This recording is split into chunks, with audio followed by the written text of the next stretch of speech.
huge part of a film's atmosphere is the location, but how does that location get chosen? Let's talk film. Hi, and welcome back to my channel. It's me, Lauren, the film student extraordinaire, and today we're talking about locations. Like right now I'm in my room, the best location. So locations have symbolic meanings in a film. They're not just chosen at random, or they shouldn't be. So that's why I think it's worth giving some thought to it today, as obviously it's given a lot of thought for the big features and shorts that we all love. I think the big thing is a location shows where and how characters live to the audience, which can teach them a lot more than maybe a character could do or say in a brief amount of time. For example, just by looking at me in this room, even if you don't know anything about me, you see Mickey Mouse, you see a banner for Temple University, you see a emoji pillow, you see a rainbow banner for LGBTQ. So there's some couple things you just see immediately, like aha, versus if I was just in a blank room, you can't tell those things about me. The aesthetics of a location are based off the script, but obviously there needs to be a little bit of wiggle room once you actually start going out into the field. Mostly because practical considerations have to be brought onto the table, mostly due to the budget, but also because maybe you'll realize that even though this high fantasy thing, wow, that was a beep. So practical considerations really have a major part to play here, because sometimes you just can't afford your ideal location, and that's just something you have to get over pretty much. You also have to think about what your schedule can allow, because depending on how far away locations are, they may not be practical to get to over a weekend or even on one day. So you have to think, well, if we really want this place, can we sell for somewhere else? Or if we really need these two places, can we afford that? There's a lot of things that have to be taken, under consideration. And I think that's just something else that means, well, it just matters in how much location really, it adds more weight to how much location matters. You really have to be open and flexible as you look around, and try not to have just one idea of how something could be. Try to think, okay, well, this is the place we have. What could we do to dress the set a certain way? Because there are always lots of options. For example, for a bedroom, you don't need to keep this comforter. You could put something else on there. There's lots of ways to tweak places around to give totally different atmospheres and moods. Worst comes to worst, you can always alter the script a little bit to fit the location that you have available, but I wouldn't recommend that as your first choice. Before you do that, think about all the creative options you could do. As I said, you can change the comforter. Potentially you could put up paper against the wall if you want to change the background color of the wallpaper, but you don't actually want to paint it or put up anything permanent. You can put plants in. You can change where you can make a fake light source for a new window. There's so many options, honestly, that it's really just a crime to decide early on that the one place isn't going to work for you.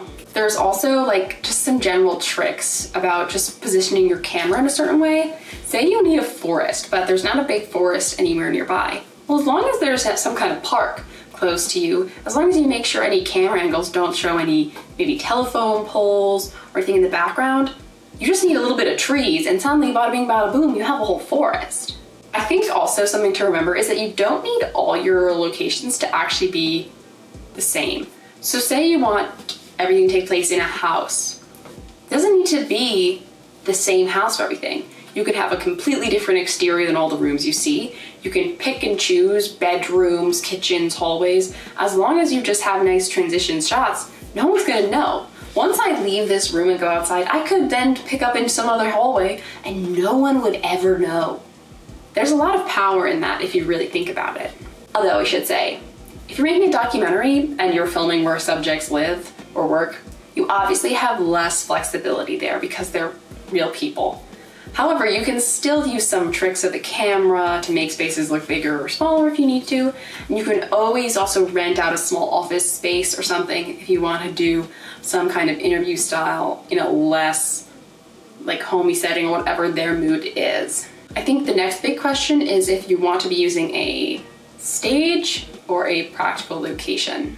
There are three main factors that come into play when you're thinking about using a soundstage. The first one, of course, is the cost. Sound stages can be really, really expensive. Then we have control.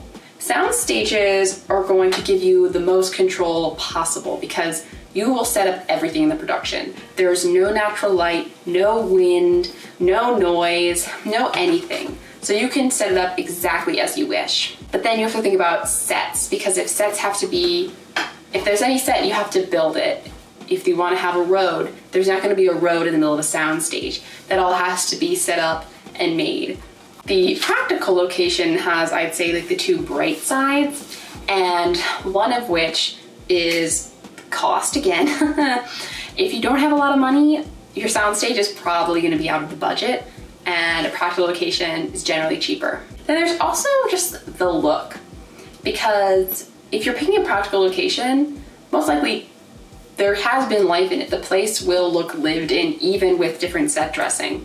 Like, my room looks lived in. I didn't just set this up. It's not a YouTube filming space. It's just where I literally live and work.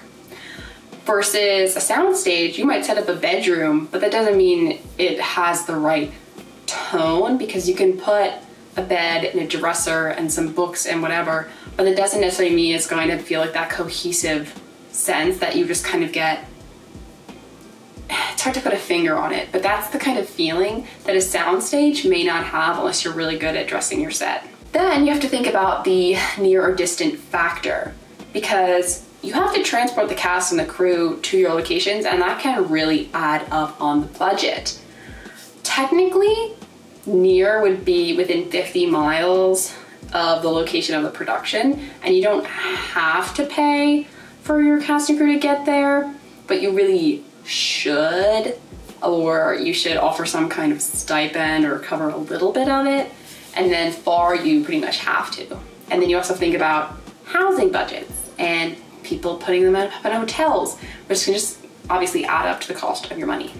Then here are just some tips for when you're looking for a location.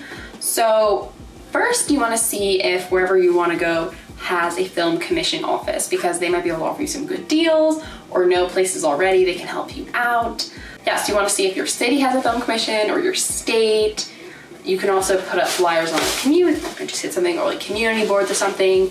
Try to see where people have shot it before, because then obviously those locations and venues are used to having a production coming. Locations are primarily scouted by the location manager, but really any key crew member can be helpful in this process. And then when the final decision has been made, you want to do a walkthrough with all your department heads. Make sure everyone understands the location so they can think about any concerns, maybe where are outlets for the lighting department, or where can we put the camera, props. People can come in and think, okay, well, how are we gonna design this? You wanna make sure everyone's on the same page about your location. You don't want the first time everyone sees the spot to be the first day of shooting. That is a big no-no. Also, you wanna make those detailed floor plans so that when it's time to shoot, the camera people, the lighting people, the cast, everyone knows where they're supposed to go. And you cannot make a detailed floor plan unless you've really inspected your location and the floor you're gonna be working on, obviously. Bonus pro sound tip, make sure you go to the location on the time and the day that you'll be filming. Maybe like say you're going on a Monday at 3, check out the location on another Monday at 3.